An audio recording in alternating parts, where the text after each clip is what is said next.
Sayang, aku berangkat dulu ya. Sepupu Mirna kondisinya memburuk lagi malam ini. Suara Rafael terdengar lembut, penuh kepedulian yang sudah sangat familiar di telinga Sandra. Wanita berusia 35 tahun itu bahkan tidak mengangkat pandangannya dari laptop. Hanya mengangguk sambil terus mengetik laporan keuangan yang harus diselesaikan malam itu juga. Hati-hati di jalan. Sudah makan? Sudah. Kamu jangan begadang terlalu malam. Kecupan singkat di puncak kepalanya, aroma parfum kayu cendana yang menenangkan, lalu pintu rumah tertutup pelan. Sandra mendengar suara mobil BMW hitam Rafael menyala, perlahan menjauh dari garasi rumah mereka di kompleks perumahan elit kawasan Pondok Indah. 10 tahun. 10 tahun pernikahan yang Sandra pikir harmonis, penuh pengertian dan saling mendukung. Rafael adalah suami yang perhatian, terlalu perhatian bahkan, sampai rela mengunjungi sepupunya yang sakit setiap malam selama hampir 1 dekade. Mirna, sepupu jauh dari kampung halaman Rafael di Semarang, yang konon menderita penyakit autoimun langka dan tidak punya siapa-siapa di Jakarta. Sandra tidak pernah bertemu Mirna. Bukan karena tidak ingin, tapi Rafael selalu punya alasan mengapa itu bukan ide yang baik. Kondisinya sangat lemah, Say. Dia tidak bisa menerima tamu banyak. Dokter bilang sistem imunnya sangat rentan. Dia merasa malu dengan kondisinya sekarang. Dulu dia cantik sekali, sekarang aku tidak tega melihatnya seperti itu. Rumah sakitnya jauh. Kamu pasti capek kalau ikut. Lagi pula kamu kan sibuk dengan pekerjaanmu. Alasan-alasan yang masuk akal. Sandra, yang memang tenggelam dalam karirnya sebagai manajer keuangan di perusahaan multinasional, tidak pernah mempertanyakan lebih jauh. Bahkan ketika ibunya, Mama Dewi, mulai mengomentari kebiasaan aneh Rafael, Sandra membela suaminya dengan gigih. Rafael itu luar biasa pengertian, Ma. Jarang ada laki-laki yang peduli sama keluarganya seperti dia. Tapi malam ini, ada yang berbeda. Sandra menutup laptopnya lebih cepat dari biasanya. Jam baru menunjukkan pukul 10 malam, tapi kepalanya sudah berdenyut. Migrain yang sering menyerangnya akhir-akhir ini kembali datang. Dia meraih ponselnya, berniat mengirim pesan ke Rafael untuk meminta dibelikan obat di apotek sebelum pulang. Saat membuka aplikasi chat, matanya tertumbuk pada nama yang tidak asing, Mirna. Sandra terdiam. Sejak kapan Rafael menyimpan kontak Mirna di ponselnya? Atau lebih tepatnya, sejak kapan dia tahu bahwa kontak itu ada di sana?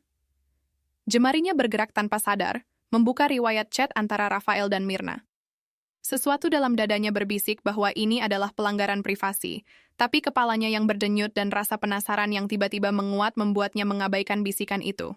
Chat terakhir baru 1 jam yang lalu. Sandra merasakan darahnya mengalir ke wajah. Sayang, mandi? Jemarinya gemetar saat menggulir percakapan ke atas. 1 pesan, 2 pesan, 10 pesan. Hatinya berdegup semakin kencang. Ponsel hampir terlepas dari genggaman Sandra. Tangannya kini benar-benar gemetar. Dia menggulir lebih jauh ke belakang, membaca 1 persatu pesan yang seperti tusukan pisau berulang kali ke dadanya. Foto-foto. Ada foto-foto di sana. Mirna bukan wanita sakit yang terbaring lemah di ranjang rumah sakit. Mirna adalah wanita cantik berambut panjang bergelombang, dengan senyum menawan dan tubuh yang jelas terawat. Foto mereka berdua di sebuah restoran, di pantai. Di dalam mobil Rafael dengan pose mesra yang membuat perut Sandra mual. Tidak mungkin. Suaranya sendiri terdengar asing, serak dan penuh ketakutan. Sandra membaca tanggal-tanggal pesan itu. 1 tahun yang lalu, 2 tahun yang lalu. Terus mundur hingga hampir 10 tahun yang lalu. 10 tahun. 10 tahun Rafael berbohong padanya. 10 tahun dia pikir suaminya adalah pria baik yang merawat sepupu sakit. Padahal yang sebenarnya terjadi. Sandra tidak berani menyelesaikan pikirannya sendiri. Dia berdiri dengan cepat, terlalu cepat hingga kepalanya berputar. Migrain yang tadi hanya berdenyut pelan kini meledak dengan intensitas yang menyakitkan. Tapi rasa sakit di kepalanya tidak ada apa-apanya dibanding rasa sakit yang mencengkeram dadanya. Ponselnya masih di tangan, layarnya menyala dengan foto Rafael dan Mirna yang sedang tertawa bersama di sebuah kafe. Tanggal foto itu adalah seminggu yang lalu, tepat di hari ulang tahun pernikahan mereka yang ke-10. Hari di mana Rafael bilang dia harus ke rumah sakit karena Mirna mengalami serangan akut. Sandra ingat dia menghabiskan malam ulang tahun itu sendirian, memesan makanan delivery, dan menonton film sambil menunggu Rafael pulang. Suaminya baru kembali jam 2 pagi dengan wajah lelah dan mata memerah, bercerita betapa menegangkannya kondisi Mirna malam itu. Semuanya bohong. Setiap kata, setiap alasan, setiap tatapan, penuh perhatian. Semuanya hanya topeng yang dikenakan Rafael dengan begitu sempurna selama 1 dekade. Kaki Sandra bergerak sendiri menuju kamar. Dia meraih tas kerjanya, memasukkan dompet, kunci mobil, dan powerbank. Pikirannya bergerak cepat meski masih dipenuhi kabut kemarahan dan ketakutan. Alamat. Dia butuh alamat. Dengan tangan yang masih gemetar, Sandra membuka aplikasi GPS di ponsel Rafael yang terlupakan di meja ruang tamu. Ponsel kantor yang jarang dibawa Rafael saat mengunjungi Mirna.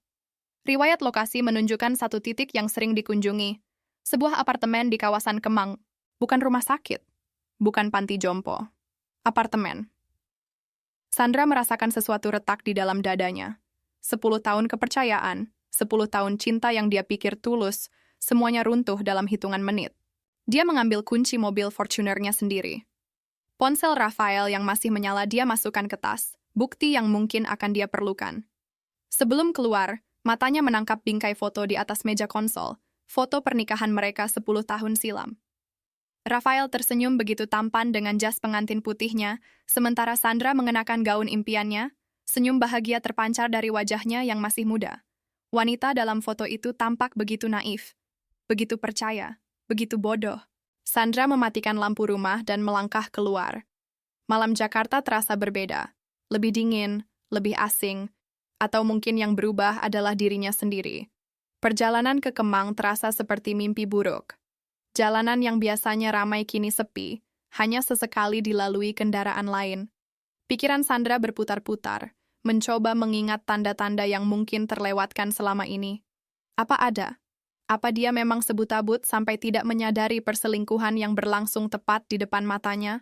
Rafael memang sering pulang malam, tapi dia selalu punya alasan. Rafael kadang tidak mengangkat telepon, tapi kemudian menjelaskan bahwa dia sedang di ruang ICU yang melarang penggunaan ponsel. Rafael sesekali terlihat lelah dan murung, tapi Sandra pikir itu karena beban melihat kondisi Mirna yang memburuk. Setiap tanda itu sekarang berubah makna. Setiap penjelasan Rafael sekarang terdengar seperti ejekan kejam terhadap kebodohannya. Apartemen yang ditunjukkan GPS ternyata kompleks modern dengan keamanan ketat. Sandra parkir di seberang jalan, memperhatikan gedung tinggi yang berkaca itu dengan perasaan campur aduk. Lantai berapa? Unit berapa? Dia kembali membuka ponsel Rafael mencari lebih detail. Ada sebuah pesan dari Mirna 3 bulan yang lalu. Lift sedang rusak, kamu harus naik tangga ke lantai 15. Maaf ya sayang. Lantai 15. Sandra keluar dari mobil. Kakinya terasa berat seolah terbuat dari timah. Udara malam terasa menekan dadanya yang sudah sesak. Dia berjalan melintasi jalan, mendekati pos keamanan. Selamat malam Bu, mau ke unit berapa? Satpam muda berseragam rapi menyapanya ramah. Sandra terdiam sesaat. Dia tidak tahu nomor unitnya. Saya mau ke lantai 15. Teman saya Rafael, dia tadi lupa bawa ponsel kantornya. Sandra mengangkat ponsel di tangannya sebagai bukti. Kebohongan pertamanya. Terasa asing di lidah. Oh, Pak Rafael, yang unit 15D ya, Bu? Silakan, saya bukakan gate-nya. 15D. Jadi selama ini, satpam apartemen ini sudah kenal Rafael. Mungkin melihatnya datang hampir setiap malam selama 10 tahun. Mungkin mengobrol santai dengannya, menganggapnya penghuni atau tamu reguler. Sementara Sandra, istrinya yang sah, bahkan tidak pernah tahu tempat ini ada. Lift naik dengan lambat. Setiap angka yang berganti terasa seperti detik yang diperlambat. Sandra melihat pantulan dirinya di dinding lift yang mengkilap. Wajahnya pucat, mata membengkak, rambut berantakan. Dia terlihat seperti hantu dari kehidupan lamanya, kehidupan yang berakhir hanya sejam yang lalu. Ding! Lantai 15, koridor apartemen sunyi, hanya terdengar dengungan halus AC sentral. Sandra berjalan pelan, membaca nomor-nomor unit. 15A, 15B, 15C. Lalu dia berhenti di depan pintu dengan tulisan 15D.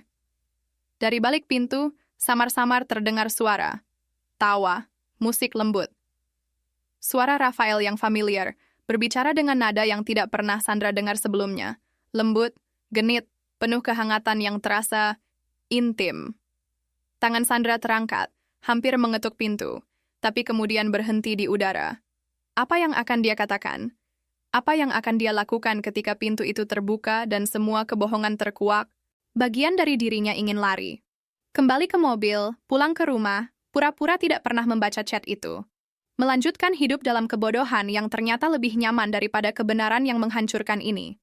Tapi bagian lain, bagian yang lebih kuat, lebih marah, lebih terluka, membuatnya menekan bel pintu. Ting-tong. Musik di dalam berhenti. Langkah kaki mendekat. Detik-detik menunggu terasa seperti eternitas. Jantung Sandra berdebar begitu kencang hingga dia yakin siapapun di balik pintu pasti mendengarnya. Pintu terbuka. Wanita yang berdiri di ambang pintu adalah Myrna, jauh lebih cantik dari foto-fotonya. Mengenakan kimono sutra tipis berwarna merah marun, rambutnya terurai di pundak, wajahnya masih segar dengan riasan natural. Sama sekali tidak terlihat seperti orang sakit. Mata mereka bertemu. Selama beberapa detik tidak ada yang bersuara. Myrna menatap Sandra dengan ekspresi bingung yang perlahan berubah menjadi takut. Wajahnya memucat, bibir terbuka, tapi tidak ada kata yang keluar.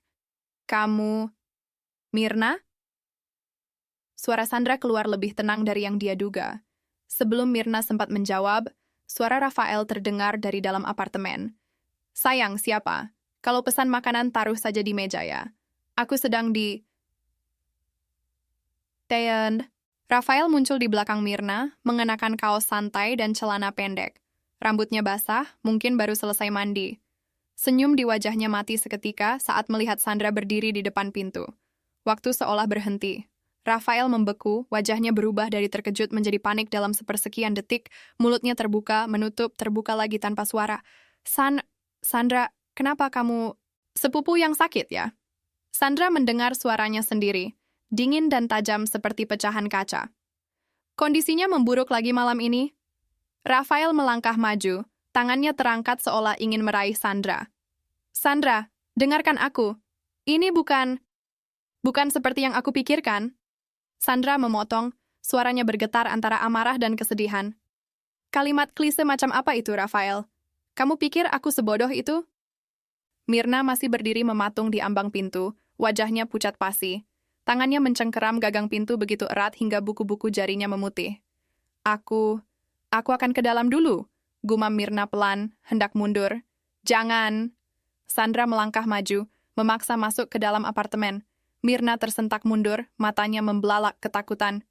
Kamu tidak berhak kabur sekarang. Kalian berdua akan duduk di situ dan menjelaskan semuanya.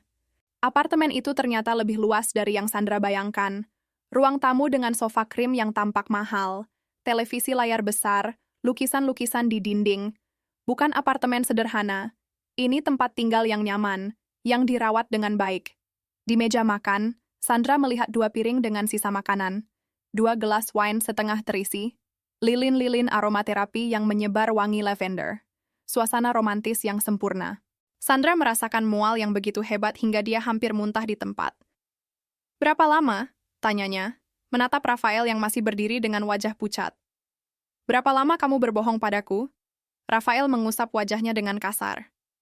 Sandra, aku mohon, kita bisa bicara di rumah, jangan di sini. Jawab aku. Sandra berteriak, suaranya memecah kesunyian apartemen. 10 tahun? Aku membaca semua chat kalian. 10 tahun, Rafael? 10 tahun kamu menidurinya sambil pulang ke rumah dan tidur di sebelahku seolah tidak terjadi apa-apa? Air mata mulai mengalir di pipi Sandra tanpa bisa ditahan. Tangannya gemetar hebat, dadanya naik turun dengan cepat. Migrain yang tadi sudah mulai mereda kini kembali dengan serangan yang lebih brutal. Myrna bergerak pelan menuju sofa, duduk dengan kaki yang tampak lemas. Wajahnya tertunduk, tangan terkepal di pangkuan. Sandra bisa melihat air mata juga mulai membasahi pipi wanita itu. 10 tahun, Rafael akhirnya menjawab, suaranya serak dan nyaris tidak terdengar. Tapi Sandra, ini rumit. Kamu harus mengerti. Rumit? Sandra tertawa, suara yang terdengar mengerikan bahkan di telinganya sendiri. Apa yang rumit dari perselingkuhan, Rafael? Kamu berselingkuh, kamu berbohong, kamu menghancurkan 10 tahun pernikahan kita dengan kebohongan demi kebohongan. Aku mencintai kalian berdua. Rafael berteriak frustrasi, tangannya mengepal di sisi tubuh. Aku mencintai kamu, Sandra. Tapi aku juga mencintai Myrna. Aku tidak bisa memilih. Aku tidak bisa meninggalkan salah satu dari kalian. Keheningan menyusul pernyataan itu terasa lebih keras dari teriakan apapun. Sandra menatap suaminya, pria yang dia pikir dia kenal, dengan perasaan asing yang mencampur aduk antara jijik, marah dan kesedihan yang begitu dalam. Kamu pikir itu pembenaran? Kamu pikir cinta bisa membenarkan pengkhianatan selama 10 tahun? Aku tidak pernah ingin menyakitimu. Rafael melangkah mendekat, matanya berkaca-kaca. Aku berusaha membuat semuanya seimbang. Kamu tidak pernah kekurangan apapun, kan? Aku selalu ada untukmu. Bohong! Sandra menunjuk Rafael dengan jari gemetar. Kamu tidak pernah ada untukku. Setiap malam kamu di sini bersama dia. Setiap kali aku menelepon dan kamu bilang sedang di rumah sakit, kamu sebenarnya sedang berbaring di ranjang bersamanya. Matanya beralih ke Myrna, yang masih duduk dengan kepala tertunduk.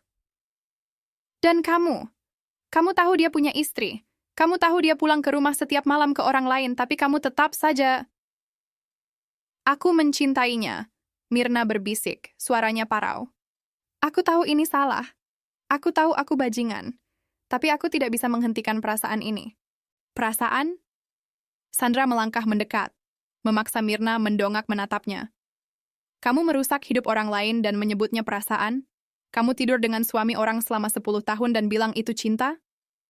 Myrna menangis sekarang. Air mata mengalir deras membasahi wajahnya. Aku minta maaf. Aku tahu maaf tidak cukup, tapi aku benar-benar minta maaf. Maaf tidak akan mengembalikan 10 tahun hidupku. Sandra berteriak. Maaf tidak akan menghapus rasa dikhianati ini. Maaf tidak akan. Tubuhnya terhuyung, kepala berputar hebat. Migrain meledak dengan intensitas yang belum pernah dia rasakan. Rafael segera menghampiri, meraih lengannya untuk menopang. Jangan sentuh aku! Sandra menepis tangan Rafael kasar. Jangan pernah sentuh aku lagi! Dia mundur, bersandar di dinding untuk menahan tubuhnya yang limbung. Napasnya tersengal, penglihatan mulai buram. Tapi dia tidak mau pingsan di sini, tidak di depan mereka. Sandra, kamu harus duduk. Rafael mencoba lagi, kekhawatiran nyata terpancar dari wajahnya. Migrainmu kambuh, kamu perlu obat. Aku tidak butuh apapun darimu, Sandra memotong dingin. Dia merogoh tas, mengeluarkan ponsel Rafael. Ini, aku sudah membaca semuanya. Setiap chat, setiap foto, setiap kebohongan manis yang kamu tulis untuknya. Rafael mengambil ponselnya dengan tangan gemetar. Wajahnya semakin pucat saat menyadari Sandra sudah tahu segalanya. Aku bahkan tahu tentang hari ulang tahun pernikahan kita yang ke-10. Sandra melanjutkan, suaranya bergetar. Hari di mana kamu bilang Myrna mengalami serangan akut. Ternyata kalian merayakannya berdua di kafe itu, kan? Merayakan 10 tahun perselingkuhan kalian sambil aku sendirian di rumah menunggu suamiku pulang. Sandra? Rafael terlihat hancur, air mata mulai menetes dari matanya. Aku tidak tahu harus bilang apa. Tentu saja kamu tidak tahu. Sandra tersenyum pahit. Karena tidak ada yang bisa kamu katakan untuk memperbaiki ini. Tidak ada. Dia berbalik, hendak berjalan menuju pintu. Tapi langkahnya terhenti ketika melihat sesuatu di atas meja konsol dekat pintu. Bingkai foto. Foto Rafael dan Myrna di sebuah pantai, senyum bahagia terpancar dari wajah mereka berdua. Tanggal di pojok foto. 3 tahun yang lalu. Sandra ingat tanggal itu. Rafael bilang dia harus ke Surabaya untuk konferensi medis selama seminggu. Ternyata dia pergi ke Bali bersama Myrna. Ada foto lain di sebelahnya. Rafael dan Myrna dengan latar belakang Menara Eiffel, Paris. 5 tahun yang lalu, Rafael bilang dia menghadiri seminar di Eropa. Setiap perjalanan dinas, setiap konferensi, setiap alasan untuk pergi, semuanya hanya untuk bersamanya. Kamu bahkan membawanya keliling dunia. Sandra berbisik, lebih pada dirinya sendiri. Sementara aku bahkan tidak pernah keluar negeri bersamamu. Itu bukan karena aku tidak mau, Rafael berkata cepat. Kamu selalu bilang kamu sibuk dengan pekerjaan. Jangan salahkan aku. Sandra berbalik, wajahnya penuh amarah. Jangan berani-beraninya kamu menyalahkan aku atas pengkhianatanmu sendiri. Aku sibuk bekerja untuk kita, untuk rumah tangga kita, sementara kamu sibuk bermesraan dengan wanita ini. Myrna bangkit dari sofa. Wajahnya basah oleh air mata. Tolong jangan salahkan Rafael. Ini semua salahku. Aku yang mengejarnya dulu. Aku yang tidak mau melepaskannya. Aku tidak peduli siapa yang memulai. Sandra memotong tajam. Kalian berdua sama bersalahnya. Kalian berdua sama-sama pengecut yang tidak punya keberanian untuk jujur. Dia menatap Rafael lagi. Kenapa? Kenapa kamu tidak menceraikanku saja jika kamu mencintainya? Kenapa harus berbohong selama 10 tahun?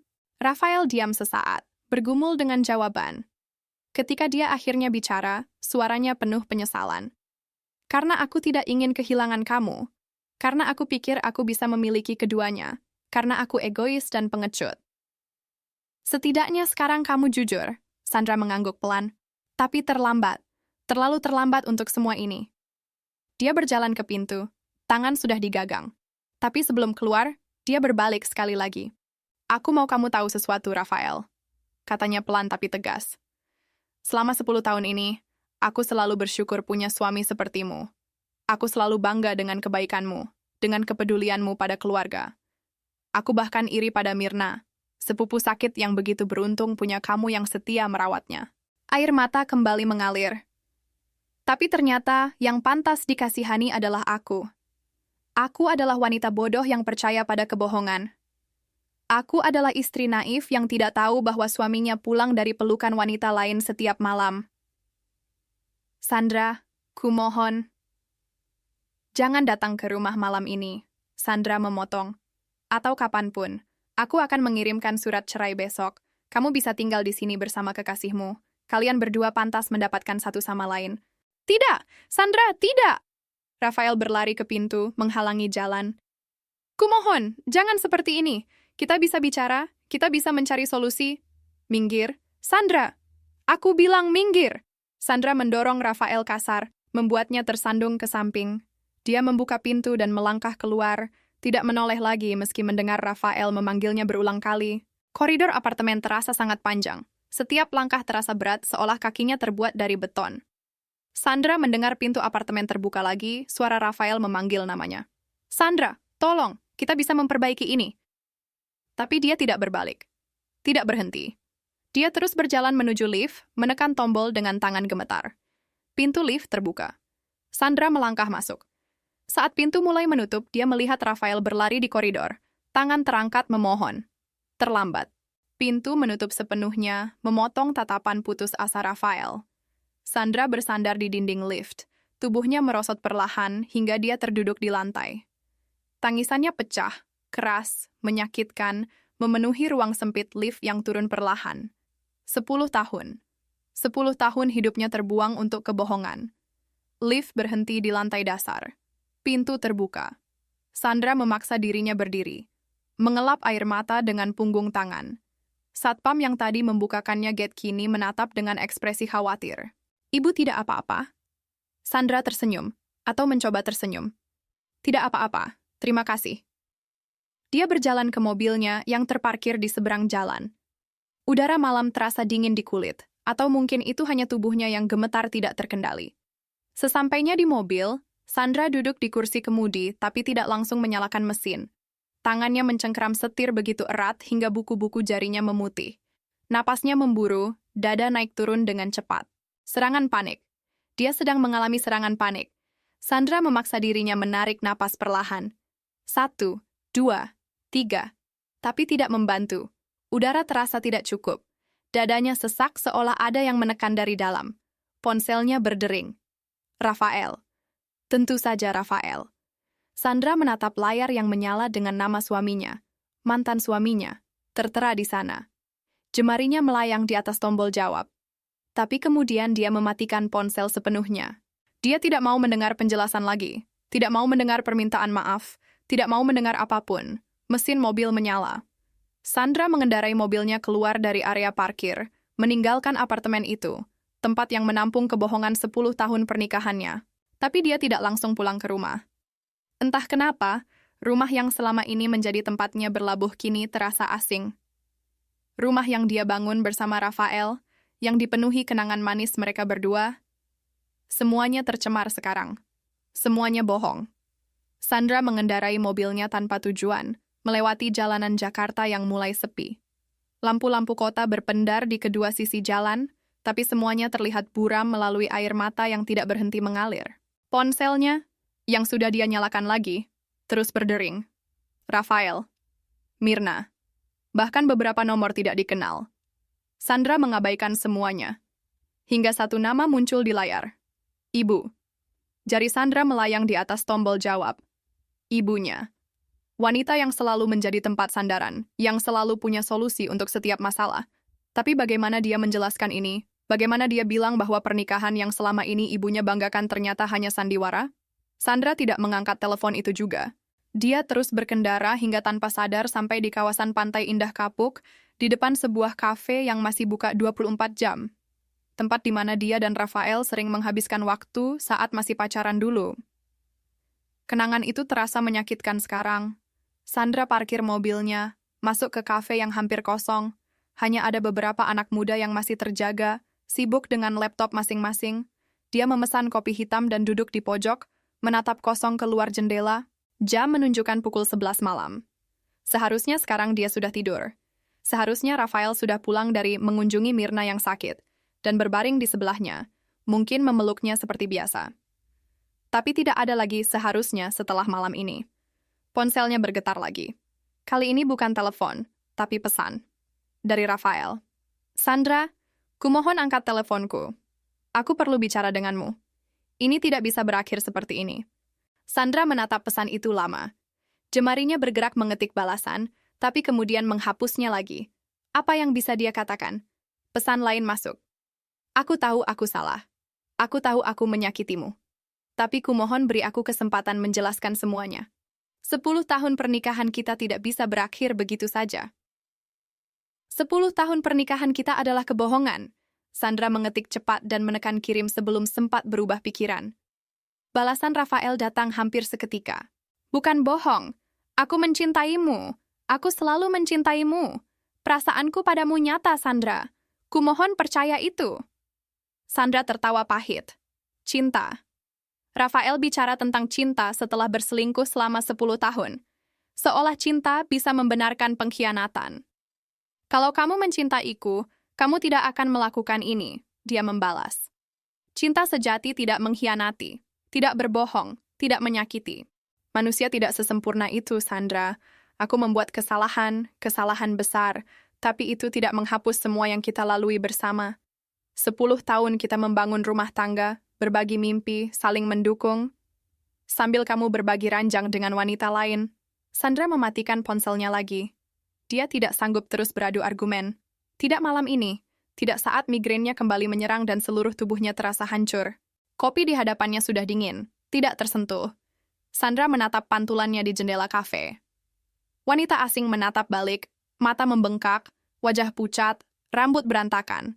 Bukan Sandra yang dia kenal, bukan wanita percaya diri yang selalu tampil rapi dan profesional. Ini adalah Sandra yang hancur, yang dikhianati, yang bodoh. Permisi, Mbak. Sandra mendongak. Seorang pelayan muda berdiri di sampingnya dengan senyum simpati. Kafe akan tutup untuk pembersihan. Mungkin Mbak bisa... Oh, maaf. Sandra bangkit cepat, hampir menjatuhkan cangkir kopi. Aku akan pergi sekarang. Dia membayar dan keluar dari kafe, kembali ke mobilnya yang dingin. Jam sudah menunjukkan pukul 1 dini hari. Rumah, dia harus pulang. Tapi ketika mobil memasuki kompleks perumahannya, Sandra melihat mobil Rafael terparkir di depan rumah.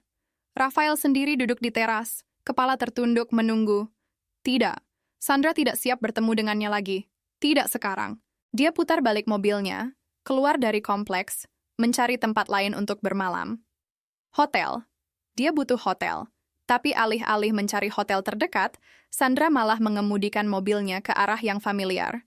Ke rumah orang tuanya di kawasan Bintaro. Rumah masa kecilnya. Tempat di mana dia selalu merasa aman. Pukul 2 dini hari, Sandra berdiri di depan pagar rumah orang tuanya. Tangannya gemetar saat menekan bel. Butuh beberapa menit sebelum lampu teras menyala, dan ibunya, masih mengenakan daster tidur, membuka pintu dengan wajah khawatir. Sandra, kenapa kamu? Kata-kata ibunya terhenti saat melihat kondisi putrinya. Mata bengkak, wajah pucat, seluruh tubuh gemetar. Ibu, Sandra berbisik, suaranya pecah. Raf, ibu. Sandra berbisik, suaranya pecah. Rafael, dia. Kata-kata tidak keluar. Sandra hanya bisa menatap ibunya dengan mata penuh air mata sebelum akhirnya tubuhnya limbung. Ibunya segera menangkapnya, memeluknya erat. Masuk dulu, nak. Masuk dulu. Di ruang tamu yang hangat, Sandra duduk di sofa yang sama, di mana dia dulu belajar, bermain, berbagi cerita dengan orang tuanya. Ibunya membawakan air hangat dan duduk di sampingnya, menunggu dengan sabar. Rafael berselingkuh. Sandra akhirnya berkata, suaranya datar. Selama 10 tahun, sejak kami menikah. Ibunya terdiam, wajahnya berubah pucat. Apa? Sepupu sakitnya yang selama ini dia rawat. Sandra tertawa pahit. Itu selingkuhannya. Mirna, wanita yang tinggal di apartemen mewah hasil uang Rafael, wanita yang dia kunjungi setiap malam setelah pulang kerja. Ya Tuhan! Ibunya menutup mulut dengan tangan. Sandra menceritakan semuanya. Setiap detail yang dia temukan. Setiap bukti di ponsel Rafael. Setiap foto di apartemen Mirna. Setiap kebohongan yang tersusun rapi selama 10 tahun. Ibunya mendengarkan dalam diam, sesekali mengusap punggung Sandra yang bergetar. Ketika cerita berakhir, ruang tamu itu tenggelam dalam keheningan. Apa yang akan kamu lakukan sekarang? Ibunya akhirnya bertanya. Cerai, Sandra menjawab tanpa ragu. Aku tidak bisa melanjutkan pernikahan ini, Bu. Tidak setelah semua yang dia lakukan. Ibunya mengangguk pelan. Ibu mengerti, dan ibu mendukung keputusanmu apapun itu. Sandra menatap ibunya. Ibu tidak akan bilang aku harus memaafkan dia? Tidak akan bilang aku harus mempertahankan pernikahan ini? Kenapa ibu harus bilang begitu? Ibunya tersenyum sedih. Kamu sudah dikhianati selama 10 tahun, Sandra. Kamu sudah cukup menderita. Ibu tidak akan meminta kamu menderita lebih lama lagi. Air mata kembali mengalir di pipi Sandra. Tapi ibu selalu bilang pernikahan itu sakral, harus dipertahankan apapun yang terjadi. Ada perbedaan antara mempertahankan pernikahan dan menjadi martir. Ibunya berkata tegas. Rafael yang menghancurkan kesucian pernikahan kalian, bukan kamu. Dia yang memilih berselingkuh, berbohong, mengkhianati. Kamu hanya membela harga dirimu. Sandra memeluk ibunya erat, menangis di pelukan yang selalu membuatnya merasa aman. Ibunya membiarkannya menangis sampai puas, mengelus rambutnya seperti saat Sandra masih kecil. Fajar mulai menyingsing ketika Sandra akhirnya tertidur di sofa, kepala bersandar di pangkuan ibunya. Tidur yang lelap untuk pertama kalinya dalam beberapa hari terakhir, seminggu berlalu sejak malam itu. Sandra tinggal di rumah orang tuanya, mengambil cuti dari kantor dengan alasan sakit. Sebenarnya bukan alasan bohong, dia memang sakit. Migrain terus menyerangnya, nafsu makan hilang, tidurnya dipenuhi mimpi buruk. Rafael terus mencoba menghubungi. Telepon, pesan, bahkan datang ke rumah orang tuanya. Tapi Sandra menolak bertemu. Semua komunikasi dia serahkan ke pengacaranya. Pengacara itu, Ibu Ratna, wanita tegas berusia 50-an, sudah menyiapkan surat gugatan cerai. Sandra hanya perlu menandatangani dan mengajukannya ke pengadilan. Dengan bukti-bukti yang kamu punya, ini akan jadi kasus yang mudah. Ibu Ratna menjelaskan saat mereka bertemu di kantornya. Chat, foto, saksi, Rafael tidak punya pembelaan. Berapa lama prosesnya? Sandra bertanya. Untuk perceraian karena perselingkuhan dengan bukti kuat seperti ini, mungkin 3-6 bulan. 3-6 bulan? Terdengar singkat dibanding 10 tahun kebohongan yang dia jalani. Ada satu hal lagi, Ibu Ratna melanjutkan, tentang pembagian harta. Secara hukum, semua harta yang dikumpulkan selama pernikahan adalah harta bersama. Itu termasuk rumah, mobil, investasi. Aku tidak mau apapun, Sandra memotong. Dia bisa mengambil semuanya. Sandra, Ibu Ratna menatapnya serius. Kamu bekerja keras selama 10 tahun ini. Gajimu juga berkontribusi pada harta-harta itu. Ini hakmu. Aku tidak peduli tentang hak, Sandra berkata keras kepala. Aku hanya mau bercerai secepat mungkin. Kalau dia harus menyerahkan setengah hartanya, prosesnya akan berbelit-belit. Dia akan melawan. Aku tidak mau berurusan dengannya lebih lama dari yang diperlukan. Ibu Ratna menghela napas. Baiklah. Tapi setidaknya ambil mobil yang kamu pakai. Dan mungkin sebagian dari tabungan. Kamu butuh modal untuk memulai hidup baru. Sandra akhirnya setuju. Mobil yang dia pakai dan 10% dari tabungan bersama. Itu cukup. Surat gugatan cerai diajukan 2 hari kemudian. Rafael mendapat salinannya dan langsung menelepon Sandra. Panggilan yang untuk pertama kalinya Sandra angkat. Kamu serius dengan ini? Suara Rafael terdengar hancur di ujung sana. Sangat serius. Sandra, kumohon. Kita bisa konseling pernikahan. Kita bisa mencari terapi. Aku janji akan mengakhiri hubunganku dengan Mirna. Kamu sudah seharusnya mengakhiri hubungan itu 10 tahun lalu. Sandra memotong dingin. Atau lebih baik lagi, tidak pernah memulainya. Aku tahu, kau benar, tapi Tidak ada tapi, Rafael. Ini sudah berakhir. Tanda tangan surat itu dan biarkan kita berdua melanjutkan hidup. Keheningan. Kemudian Sandra mendengar isak tangis di ujung sana. Aku mencintaimu, Rafael berbisik. Aku masih mencintaimu. Kalau itu cinta, Sandra berkata pelan, aku tidak mau cinta seperti itu lagi. Dia menutup telepon. 2 bulan kemudian, Sandra kembali bekerja. Rekan-rekan kantornya menyambutnya dengan hangat, meski jelas mereka sudah mendengar gosip tentang perceraiannya. Sandra mengabaikan bisikan dan tatapan simpati. Dia fokus pada pekerjaannya, menenggelamkan diri dalam proyek demi proyek. Bekerja membantunya melupakan, atau setidaknya tidak terus-menerus memikirkan pengkhianatan Rafael. Suatu siang, saat Sandra makan siang sendirian di kantin kantor, temannya Dita menghampiri. Boleh aku duduk? Dita bertanya hati-hati. Sandra mengangguk. Dita duduk di seberangnya, menatapnya dengan ekspresi yang sulit ditebak. Aku mendengar tentang kamu dan Rafael, Dita berkata pelan. Maaf aku baru bilang sekarang, tapi aku ikut bersedih. Terima kasih, Sandra tersenyum tipis. Aku baik-baik saja.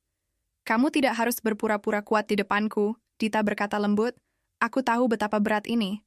Sandra menatap nasi di piringnya. Apa kamu sudah tahu dari dulu? Tidak.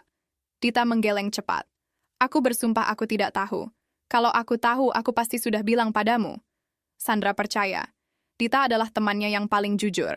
Tapi, Dita ragu-ragu. Ada sesuatu yang mungkin perlu kamu tahu. Sandra mendongak. Apa? Rafael datang ke kantor minggu lalu. Dia mencarimu. Satpam tidak mengizinkannya masuk, jadi dia menungguku di parkiran. Dia minta aku menyampaikan pesannya. Dada Sandra menegang. Pesan apa? Dia bilang dia sudah mengakhiri hubungannya dengan Mirna. Dia bilang apartemen itu sudah kosong. Dia bilang dia akan melakukan apapun untuk mendapatkanmu kembali. Sandra tertawa pahit. Tentu saja dia bilang begitu. Sekarang setelah ketahuan. Aku hanya menyampaikan, Dita mengangkat tangan. Aku tidak membelanya. Kalau aku jadi kamu, aku juga tidak akan memaafkannya. Terima kasih sudah jujur, Sandra berkata tulus. Mereka makan dalam keheningan beberapa saat sebelum Dita bertanya, jadi, apa rencanamu setelah ini? Fokus pada karir, Sandra menjawab. Promosi yang aku tunda 2 tahun lalu, aku akan mengejarnya lagi. Direktur HR sudah bilang posisinya masih terbuka untukku. Itu bagus, Dita tersenyum. Kamu pantas mendapat promosi itu. Dan mungkin, Sandra ragu, mungkin aku akan pindah, keluar dari rumah itu. Terlalu banyak kenangan. Kamu mau jual rumahnya? Tidak. Itu milik Rafael sepenuhnya sekarang. Aku sudah melepaskan hakku dalam perjanjian perceraian. Aku akan cari apartemen kecil untuk aku sendiri. Dita menatapnya kagum. Kamu sangat kuat, San. Aku tidak yakin aku bisa setenang ini kalau jadi kamu. Tenang? Sandra menggeleng. Aku tidak tenang, Dit. Di dalam, aku hancur. Tapi aku tidak punya pilihan selain terus berjalan. Kalau aku berhenti, aku takut aku akan tenggelam. 4 bulan setelah pengajuan gugatan, sidang perceraian dilakukan. Sandra dan Rafael duduk berseberangan di ruang sidang, tidak saling menatap. Rafael terlihat kurus. Wajahnya pucat, lingkaran hitam di bawah matanya dalam. Dia melirik ke arah Sandra beberapa kali, tapi Sandra menjaga pandangannya tetap lurus ke depan. Hakim membacakan gugatan. Rafael tidak melawan. Dia menerima semua tuduhan, mengakui perselingkuhannya, dan menyetujui perceraian tanpa syarat. Apakah tergugat memiliki sesuatu yang ingin disampaikan? Hakim bertanya. Rafael berdiri, suaranya serak. Hanya, saya minta maaf kepada Sandra. Saya tahu maaf saya tidak berarti apa-apa sekarang. Tapi saya ingin dia tahu bahwa saya menyesal. Sangat menyesal. Sandra tidak bereaksi. Wajahnya tetap datar. Tidak menunjukkan emosi apapun. Hakim mengetuk palu. Perceraian dikabulkan. Pernikahan antara Sandra Wijaya dan Rafael Pramono resmi dibubarkan terhitung hari ini. Selesai. 10 tahun pernikahan berakhir dengan ketukan palu. Sandra bangkit, mengucapkan terima kasih pada pengacaranya, dan berjalan keluar tanpa menoleh. Rafael memanggilnya dari belakang, tapi dia tidak berhenti. Di luar gedung pengadilan, Sandra berdiri di bawah terik matahari, merasakan angin menerpa wajahnya. Beban berat di dadanya terasa sedikit lebih ringan sekarang. Tidak hilang sepenuhnya, tapi lebih ringan. Ponselnya berdering. Ibu. Bagaimana, nak? Suara ibunya penuh kekhawatiran. Selesai, Bu. Aku sudah bebas. Sandra mendengar ibunya menarik napas lega. Pulanglah, ibu masak ayam goreng kesukaanmu. Untuk pertama kalinya dalam 4 bulan, Sandra tersenyum tulus. 6 bulan kemudian. Sandra berdiri di balkon apartemen barunya, menyesap kopi pagi sambil menatap kota Jakarta yang mulai sibuk. Apartemennya kecil, hanya 2 kamar, tapi nyaman. Miliknya sendiri. Ruang yang tidak dipenuhi kenangan pahit. Promosi yang dia kejar akhirnya dia dapatkan. Sekarang dia menjabat sebagai senior manager, dengan gaji yang cukup untuk hidup nyaman dan bahkan menabung. Kehidupan barunya tenang. Sederhana. Tidak ada drama. Tidak ada kebohongan. Ponselnya berdering. Nomor tidak dikenal. Sandra ragu sejenak sebelum mengangkat. Halo? Sandra, ini Mirna. Sandra hampir menjatuhkan ponselnya. Mirna. Wanita terakhir yang dia ingin ajak bicara. Apa maumu? Sandra bertanya dingin. Aku ingin minta maaf, suara Mirna bergetar. Aku tahu ini terlambat. Aku tahu kamu tidak akan memaafkanku. Tapi aku perlu mengatakannya. Aku minta maaf telah menghancurkan pernikahanmu. Sandra diam. Tidak tahu harus berkata apa. Rafael dan aku sudah tidak berhubungan lagi. Mirna melanjutkan. Sejak perceraian kalian. Dia mencoba melanjutkan hubungan kami. Tapi aku tidak bisa. Setiap kali melihat wajahnya, aku ingat betapa kami berdua telah menyakitimu. Kenapa kamu bilang ini sekarang? Sandra bertanya. Karena aku juga kehilangan seseorang yang penting bagiku, Mirna berbisik. Suamiku, aku menikah 3 bulan lalu. Baru saja mengetahui tentang masa laluku dengan Rafael. Dia meninggalkanku, dan sekarang aku mengerti betapa sakitnya dikhianati. Sandra tidak tahu harus merasa apa. Puas? Kasihan? Dia tidak merasakan keduanya. Hanya hampa. Aku tidak meneleponmu untuk mendapat belas kasihan. Mirna cepat menambahkan. Aku tahu aku pantas mendapat ini. Aku hanya ingin kamu tahu bahwa aku menyesal. Sangat menyesal. Dan aku harap suatu hari kamu bisa menemukan kebahagiaan yang sejati. Aku sudah menemukannya, Sandra berkata pelan, dalam diriku sendiri. Dia menutup telepon tanpa menunggu jawaban Mirna. Sandra kembali menatap pemandangan kota di hadapannya. Matahari pagi menyinari gedung-gedung tinggi, menciptakan siluet indah di langit. Hari baru. Awal yang baru. Kehidupannya tidak sempurna sekarang. Masih ada malam-malam di mana dia terbangun dengan dada sesak, ingat pada pengkhianatan Rafael. Masih ada saat-saat di mana dia merasa kesepian, merindukan kehangatan memiliki pasangan. Tapi dia juga belajar menikmati kebebasan. Menikmati tidak harus berbohong atau dibohongi. Menikmati membangun kehidupan berdasarkan kebenaran, bukan ilusi. Ponselnya berbunyi lagi. Kali ini pesan dari Dita. Kopdar minggu ini jadi kan? Aku sudah ajak 2 teman sekantor yang jomblo juga. Kita butuh support group. Sandra tersenyum sambil mengetik balasan. Jadi, aku bawa wine.